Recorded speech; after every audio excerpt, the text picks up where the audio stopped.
Kaya dyan po ako nainganyo kay Rafi Tulfo. Kasi pinapanood po talaga yung programa niya. Kaya naano po dito, kahit isa man lang po dito sa sakit ng asawa ko, no, dahil yung asawa ko meron po siyang diabetes, may cholesterol, may high blood pressure. So, doon man lang po sana, yun ang inaniinisip ko noon, kahit man lang doon sa tatlo na yun, matulungan man lang ang asawa ko noon.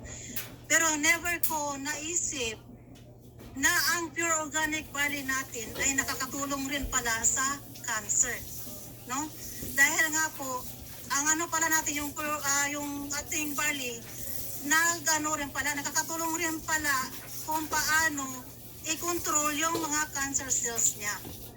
So ngayon, nagano po ako dahil nga nag-curious ako doon, nag-click ako doon sa sa programa ni Rafi Tulfo. Una kong click, walang sumagot. Pangalawang click, ayun na. Ito na ang aking angel mentor. Si Mentor Naomi. Kaya ito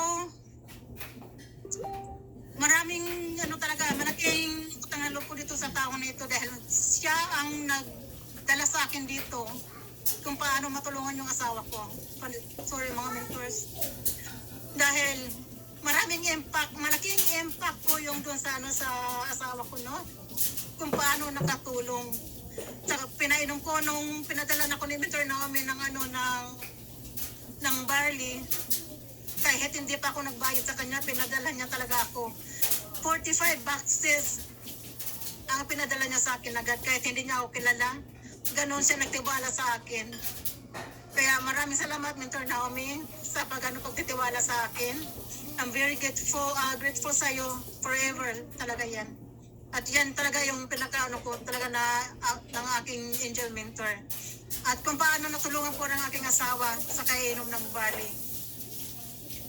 At malaking tulong ko talaga. Malaking tulong.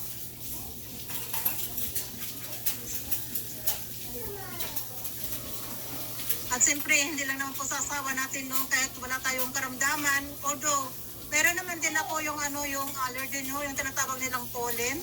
So, pasensya na kung paano kung pronunciation, no. So, umiinom rin po ako every day. Sa morning, umiinom ako dahil siyempre, kailangan natin i-prevent yung ating sarili sa sa mga viruses lalo na ngayon. So, since na nakainom po ako nagiinom ako ng ating pure organic barley, at nakatulong din po yun sa aking mga allergies. Hindi na po nagaano yung aking mga arms, pero hindi sa once in a while po talaga nagaano pa rin yung yung lalo na pag mga ulaklak na magbo-bloom, doon po talaga umatake ang yung allergy. Pero talagang malaking tulong po talaga itong ating products. At hindi lang sa sa atin, siyempre sa ating pamilya po.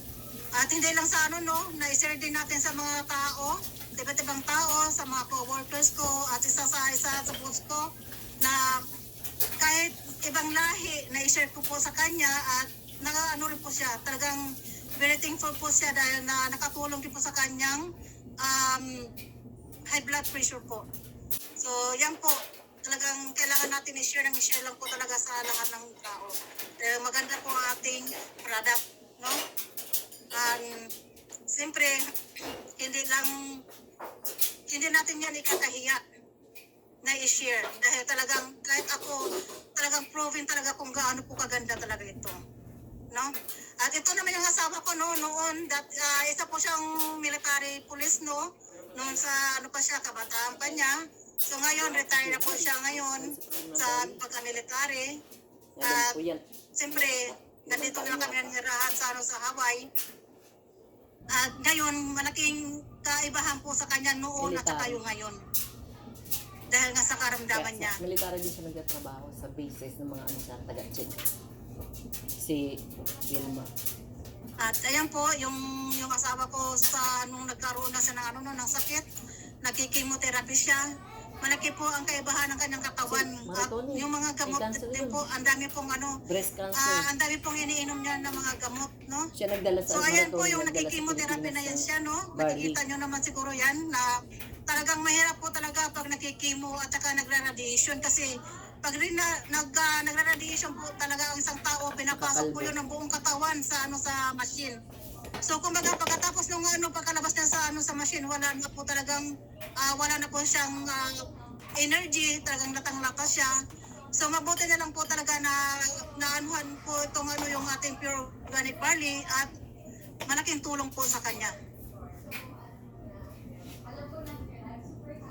At ayan po, Diabetes. nagano Iinumin lang, walang kain. Ganun lang sa bago baso. po talaga itong makainom, Ay. talagang Ayan, maraming lumpo siya, away oh. muna kami bago yan iinom. Dahil, siyempre, ang mga po,